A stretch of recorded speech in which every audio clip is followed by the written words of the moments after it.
नमस्कार मंडळींनो. मी सुप्रिया फडणीस.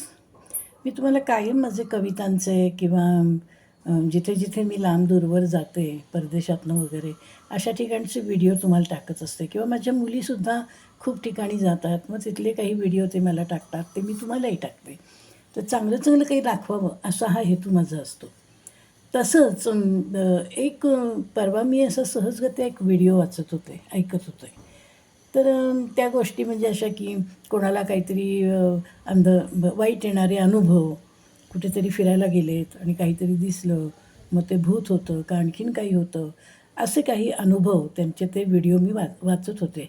एक 2-3 वाचले आणि अचानक मला आठवलं की आपण म्हणतो ह्या लोकांना की हे काहीही मनाचं लिहितात किंवा काहीही टाकतात. तर तसं नाही. कारण माझ्याही आयुष्यात मागे हा प्रसंग घडून गेलेला आहे.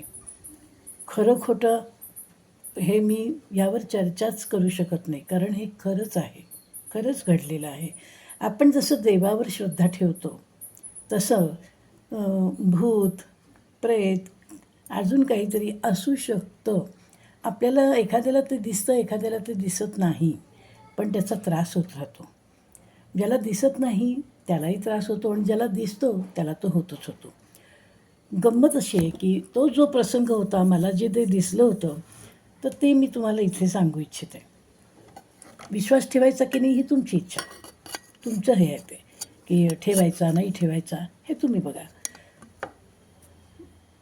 माझं लग्न होऊन सुद्धा आता 52-53 वर्ष होऊन गेली आहेत लग्नाला. मी स्वतः आता 72 वर्षाची बाई आहे, म्हातारीच आहे म्हणजे मी. तर मला सहजगत्या परवा ते वाचताना आठवलं एकदम, की आमचं नवीन नवीन लग्न झालं आणि आम्ही महाबळेश्वरला फिरायला गेलो. मी फक्त 18 वर्षांचे होते, माझं मिस्टर 23 वर्षांचे होते, दोघंही लहानच होतो. तर महाबळेश्वरमध्ये फिरताना एक 2-3 दिवसांचाच मुक्काम होता. त्यामुळे बघणं, महाबळेश्वर प्रथम गेलेली, मी पुण्यातच राहत होते, पण आम्ही मध्यमवर्गातली लोकं होतो, त्यामुळे असं काही बाहेरगावी जाऊ शकत नव्हतो घर सोडून फारसं. लग्नानंतर मिस्टरांनी नेलं होतं, मग आम्ही दोघंही फिरत होतो. बाजारपेठेमध्ये आम्ही सकाळी सकाळी गेलो. बाजारपेठेमध्ये आम्ही फिरताना मग कुठे खरेदी केली, छोटी छोटी पर्स घे, चप्पल घे, असं करत बाहेरच खाल्लं. आणि दोघांच्या फिरताना सहवासामध्ये वेळ कसा गेला आम्हाला कळलंच नाही. मोजून 3 दिवसाचीच ट्रिप होती, फारशी ट्रिप आम्हाला परवडणारी पण नव्हती. दुपारचं एका ठिकाणी हॉटेलमध्ये आम्ही जेवण घेतलं, तिथे 1-1.5 तास गेला आणि 2 वाजले. आता 2 वाजता माझे मिस्टर म्हणाले, आपण काय करणार हॉटेलवर जाऊन. बरं, आम्ही तरुण होतो, आम्हाला काही झोपबीप पण येत नव्हती. तर मी म्हटलं चला असंच आपण पुन्हा, आणि चालायला पायात बळ चिक्कार होतं, त्यामुळे मी त्यांना म्हटलं चला आपण अशा अशा या साईडला जाऊया. मग त्या साईडला आम्ही दोघंही असं वेड्यासारखे चालत चालत निघालो. छानपैकी दुपारची वेळ होती आणि डिसेंबरपर्यंत पाऊस आपल्याकडे येत राहतो, त्यामुळे वातावरण सगळं हिरवंगार होतं. पाऊस मध्ये मध्येच महाबळेश्वरात खूप पाऊस असतो, त्यामुळे पाऊस येतच होता. तर मध्येच आम्ही भिजायचो, मध्येच आम्ही परत वाऱ्याने वाळून जायचो. त्यातच नवीन लग्न झाल्यामुळे आणि माझे केस खूप लांब सडक होते, मग असे मी पाठीवर ते मोकळे मस्त सोडलेले होते. छान वाऱ्यावर केस उडत होते, मी तरुणच होते. त्यामुळे छान नवऱ्याचा हात पकडून पकडून मी पुढे पुढे पुढे जात होते. जाता जाता मेन रस्ता कधी संपला आमच्या लक्षात आलं नाही. गप्पांच्या नादामध्ये मेन रस्ता कधी संपला लक्षातच आलं नाही. बघतो तर एक असं गावाबाहेरची साईड असते ती आम्हाला लागली आणि तिथे एक पत्र्याची शेड दिसली आम्हाला. आता म्हणलं ही कसली शेड आहे, म्हणून आम्ही पाहिलं तर तिथं तर त्या महाबळेश्वरमधलं एक थिएटर होतं छोटं. कारण 50-55 वर्षापूर्वीची गोष्ट म्हणजे महाबळेश्वरसुद्धा काही असं मोठं सुधारलेलं असं काही नव्हतं. सौंदर्याने नटलेलं मात्र खूप होतं, कन्स्ट्रक्शन अजिबात तिथे नव्हतं. मग भूतबंगला सिनेमा तिथे लागलेला होता, बोर्ड लिहिलेला होता आणि थिएटर तसं खालीच होतं बरंचसं. आम्ही दोघंही जाऊन बसलो आणि भूतबंगला सिनेमा आम्ही तो पाहिला. भूतबंगला 3 वाजता सुरू झालेलं पिक्चर 6 वाजता संपलं. 6 वाजता आम्ही जेव्हा बाहेर आलो तेव्हा आम्ही खूप त्या थिएटरच्या तिथे असं बरंच चालून पुढे आलेलो होतो आणि सरळ इकडे तिकडे पाहिलं की आता कुठून जावं. तर समोर आम्हाला एक हॉटेलचा बोर्ड दिसला, राज हॉटेल. आणि तुम्हाला मी सांगते, आपण जेव्हा महाबळेश्वरमध्ये एंट्रन्स करत असतो ना, त्यावेळेसच ते राजेश असं काहीतरी हॉटेल आहे, ते डाव्या साईडला असं ते लागतं. त्या हॉटेलमध्येच आम्ही उतरलेलो होतो आणि तेच हॉटेल मला थिएटरमधून मी बाहेर पडले तेव्हा ते समोर दिसलं. त्याचं नेमबोर्ड दिसला तो. तर मी यांना काय म्हटलं, आता हे बघा इतक्या लांब आपण आलो, आता परत एवढा लांब कुठे चालत जायचं, माझे ना पाय दुखायला लागले, तर आपण ह्याच मार्गाने हॉटेलमध्ये जाऊ, हे अगदी जवळच दिसतंय, 5-10 मिनटाच्या अंतरावर आहे. बरं म्हणाले हे सुद्धा, हो म्हणाले की ठीक आहे चल जाऊया. मग आम्ही परत निघालो चालत चालत तिथनं. बरं, अनोळखी गाव, अनोळखी माणसं, आम्ही तिथलं सगळं काहीच नीट माहीत नव्हतं. संध्याकाळची 6-6:30ची वेळ झालेली होती. केस माझे मोकळेच होते, हातामध्ये हिरवा चुडा भरलेला होता, हिरवी साडी होती माझ्या अंगावर, लाल ठसठशीत कुंकू मी लावलेलं होतं. आता माझ्या कपड्याला कुंकू नाही, त्याचं कारण माझे मिस्टर स्वतःचे आता 79 वर्षाचे आहेत आणि मला ना इथे ॲलर्जी येते कुंकवाची, म्हणून मी कुंकू लावत नाही. आम्ही असेच पुढे चालत चालत गेलो. लाल ठसठशीत कपड्याला कुंकू होतं आणि कोवळं वय असतं, तर आपण छान दिसत असतो. असं मी रस्त्याने चालत चालत पुढे चाललेलो.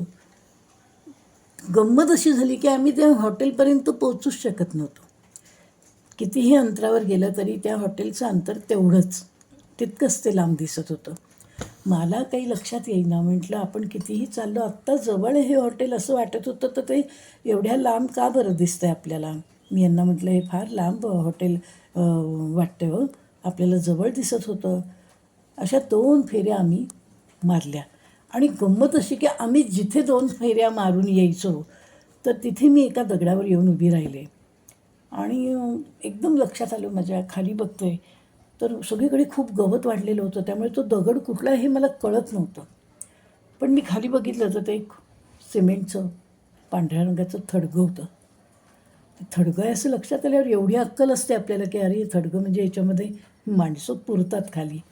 मी झपकन त्या थडग्यावरून खाली उडी मारली, घाबरले, थरथर सुटली अंगाला, थंडी वाजायला लागली, कारण पावसाळ्याचे दिवस होते, थंडीचेही दिवस होते. महाबळेश्वरमध्ये तशी थंडी खूप असते. मी यांना म्हटलं मला फार थंडी वाजते, अंगावर स्वेटर घातलं नव्हता. आपण म्हणतो ना एक तारुण्याची मस्ती असते आपल्याला, तसं ते झालं होतं. स्वेटरही घातलेला नव्हता. मी यांना म्हटलं मला ना आता हुडहुडी भरायला लागलेली आहे, तर आपण पटकन तो रस्ता शोधा बाबा, आपण जाऊया हॉटेलमध्ये. परत आम्ही थोडं त्याच्यावरून उतरलो आणि परत थोडेसे 10-15 पावलं पुढे आलो.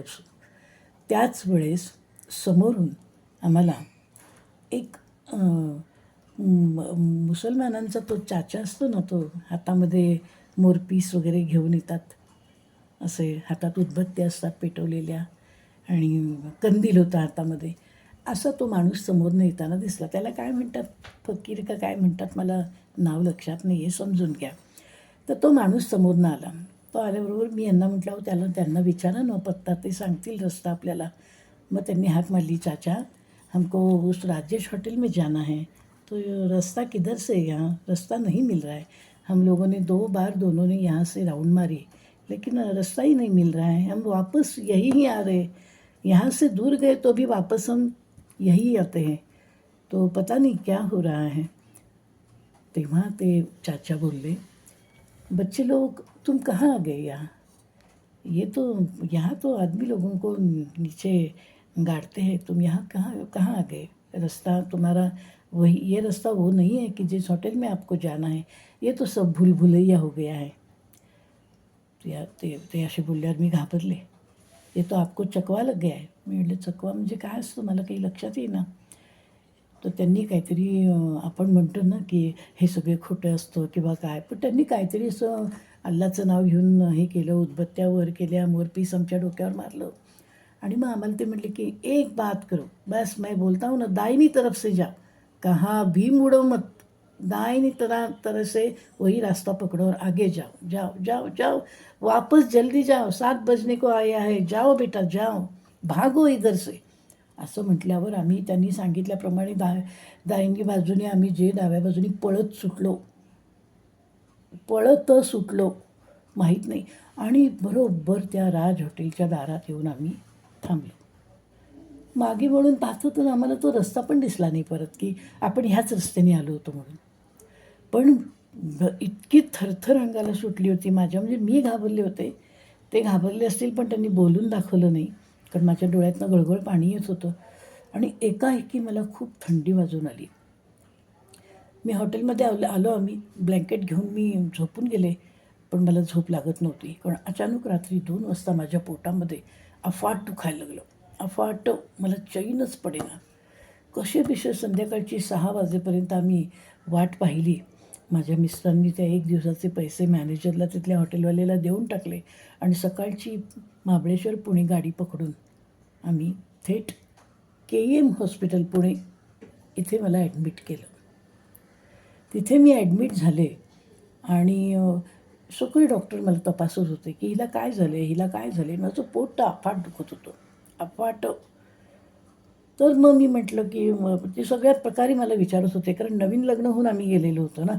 ते बिचारे यांनाच विचारत होते की काय रे, काय तिला त्रास दिलास का असं. तर त्यांना खूप ते म्हणले नाही हो, मी कशाला त्रास देईन. पण ती एकाएकी पोटात दुखायला लागलं म्हणाली, म्हणून मी तिथनं आम्ही निघालो आणि डायरेक्ट हॉस्पिटलला आलो. मी त्यांना सांगितलं की नाही, नवरा माझा खूप चांगला आहे, पण मला एकाएकी पोटात दुखायला लागलं म्हणून मी इथे ॲडमिट झालेली आहे, तर तुम्ही ट्रीटमेंट द्या मला. तर मग तेव्हा त्यांनी सांगितलं की पोटाच्या दोन्हीही बाजूनी आतड्याला आतमधनं सूज आलेली आहे आणि सूज आल्यामुळे पोट दुखतं आहे. मग ट्रीटमेंट चालू झाली. पुढे मी 15 दिवस KEMलाच होते. मनात एक विचार माझ्या असा आला की हे सगळं कशामुळे झालं असेल. खरं तर माझ्या नखात रोग नव्हता. आपण जे म्हणतो दरवेळेस की भूतप्रेत खरंच आहे का, खरंच ह्या गोष्टींवर विश्वास ठेवला पाहिजे का. पण चकवा म्हणून जो काही प्रकार आहे, त्यात आम्ही दोघंही अडकलो होतो आणि त्या चकव्याने माझ्या पोटावर गदा मारली होती आणि पायलॅटिस नावाचा जो एक पोटाला सूज येते म्हणून, जे पायलॅटिस म्हणून प्रकार डॉक्टर ते म्हणले, ते मला झालेलं होतं. त्याचं भरपूर अँटीबायोटिक मला घ्यावं लागलं आणि खूप मी पुढे त्रास काढला तो. मग आई पण मला म्हणाली, आई सांगायची नेहमी, लांब केस आहेत, मोकळे सोडू नकोस, 12 वाजता मोकळे केस सोडून बाहेर पडू नये, 6 वाजता मोकळे केस सोडून बाहेर पडू नये. पण आपण कधीच आईचं ऐकत नाही तेवढं. आपल्याला ते सगळं थापा वाटतात, खोटं वाटतं.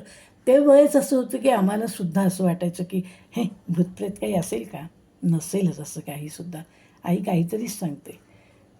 पण जेव्हा मी ह्या गोष्टी 2-3 आत्ता माझ्या वाचनातून गेल्या, तेव्हा मी विचार केला की नाही, असं काहीतरी असेल. कारण कधी फिरायला जरी बाहेर गेलो तरी माझ्या आईनं कायम 2 घास काढून बाहेर ताटाच्या बाहेर ठेवायची. ट्रिपला गेलो तरी आई आणि नमस्कार करायची आणि म्हणायची सर्व प्राणीमात्रांना हे 2 घास. कारण आई म्हणायची कोणी कुठल्याही रूपाने आपल्या अवतीभोवती असतं, त्यांचंही पोट भरू दे असं. ते आता जाणवतं मला की आपल्याभोवती कोणीही असू शकतं.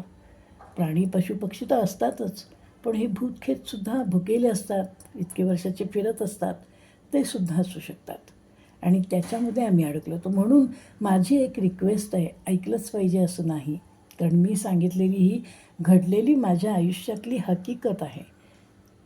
पण माझी एक रिक्वेस्ट आहे की केस सोडून, ओले ते केस ठेवून किंवा मोकळे केस सोडून दुपारी 12 वाजता किंवा संध्याकाळी 6-7च्या दरम्यान मुलींना बाहेर सोडू नका किंवा तुम्ही स्वतःही तरुण वयामध्ये वगैरे असं बाहेर पडू नका. इवन बायकांनीसुद्धा हे सांभाळावं. नाहीलं की पटकन देवाला हळद कुंकू वाहून चिमूटभर साखर तोंडात टाकावी शुभ म्हणून.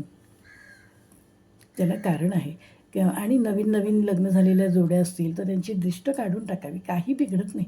यावर थोडंसं विश्वास ठेवावा. ही अंधश्रद्धा कोणीही जरी म्हटलं तरी आपले पूर्वंपार करत आलेली आहेत लोकं हे. ह्याला काहीतरी तथ्य आहे. तर ते मला असं वाटतं मैत्रिणींनो, हे आपण पाळावं आणि थोडासा हा विचार करूनच पुढे जावं. जसं तुम्ही खूप शिकतायत, विज्ञानात प्रगती करतायत, पण ते विज्ञानाचा शोध लावताच आहात ना. मग हा सुद्धा एक शोधच आहे, मागच्या लोकांनी लावलेला म्हणा, मांत्रिकांनी लावलेला, अनुभवातनं आलेला, असा हा पण एक शोधच आहे. आपण थोडंसं विश्वास ठेवूयात.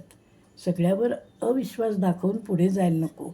अंधश्रद्धा निर्मूलनवाले सुद्धा, माझी रिक्वेस्ट आहे त्यांना की हे अजिबात मी खोटं सांगत नाही.